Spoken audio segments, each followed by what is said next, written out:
Hi, I'm back at Dry Creek Recreation Area. It's a BLM area. Sorry for bouncing around a little bit.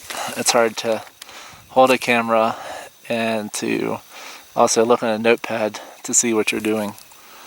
But I feel like this is a relevant topic, and it's what happens when the things that we depend on let us down. What happens when we lose everything. This virus has shown that what we depend on may fall apart. What we depend on may let us down. But there is one person, one being that won't let us down, who's 3 in 1, who is Yeshua, Elohim, and Yahweh. And he will never, ever let you down. In his word it says that I will never allow you to thirst or to hunger or to be unclothed.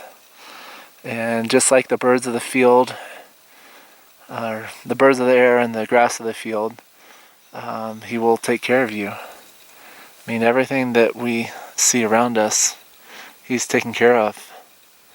We can see the hand of God in everything that is here. He has a reason for all of it. I've actually seen in this place evidence of Indians heavily. Those are all flecked pieces of quartz that were flicked off of an arrowhead. I've also seen pictographs. But anyway, back to the topic. Life is a struggle. It can also be a river with bends and twists and turns, and it can get very shallow at places, and it can run as big and as wide as the Mississippi, which is at places can be 5 to 10 miles wide and very, very deep. It can also be like these mountains where the path, like this path that I was on today, where it goes up and down and around, and that's life. Life has a lot of twists and turns and curveballs and places where it goes down, and then places where you're at the very top of your game, and just make sure, even if you're at the top or the bottom, that you give all glory and praise to God the Father. And there's some amazing highs, and there's also some really low lows.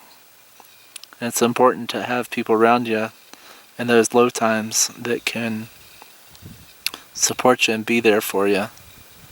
And looking back at my life, it's amazing. I mean, I look back on it, it's like I realize and see now all the times where God was there. It's like, whoa. You're like, man, it's like there was a woman in Houston where I thought I was really low at the time, and she was an amazing, seemed like a Christian woman, and she would bake stuff for me and say hi to me and help me or have me feel welcome, and was interested in what I was doing, and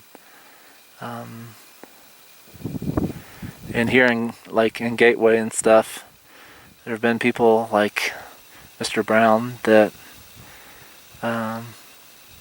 have given me encouraging words and saying to keep going, and there's been other people in my life who are put there to encourage me, and because I don't know, life can be really lonely, and not all of us are in a relationship or have kids. I mean, I think this world says that we should have kids and that you should have this perfect life with a white picket fence, and you should have a house and a good job and a fancy car. And that's not the case. If you have Jesus Christ and are doing His will, then you have a lot more than you could ever imagine. And we don't know what is in heaven. We can imagine and we can look at videos that tell us, but until we're there, no one can imagine. I mean, there's colors that are vibrant, and our brain that is switched on like never before, and we're able to walk and talk with people that came before us, like Elijah and Moses, and I mean, I'm sure there's some amazing stories of how God came through for every one of us.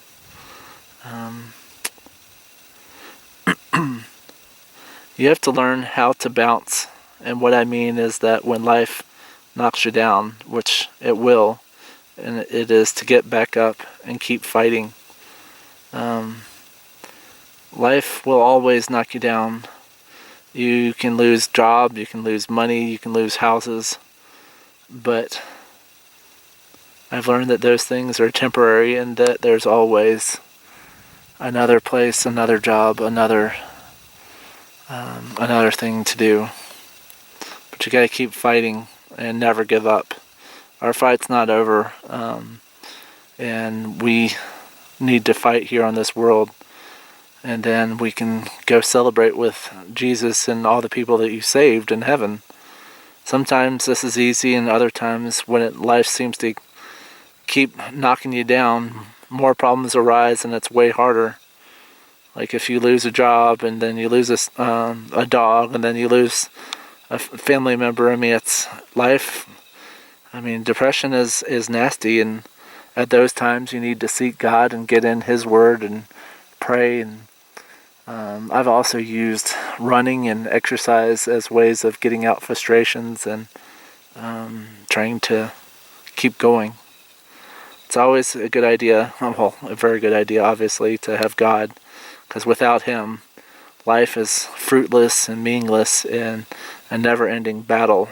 And we're always wondering what issue or battle is next. But we may have issues and battles as Christians, but we know that they can all be defeated, and there's a reason for all of them.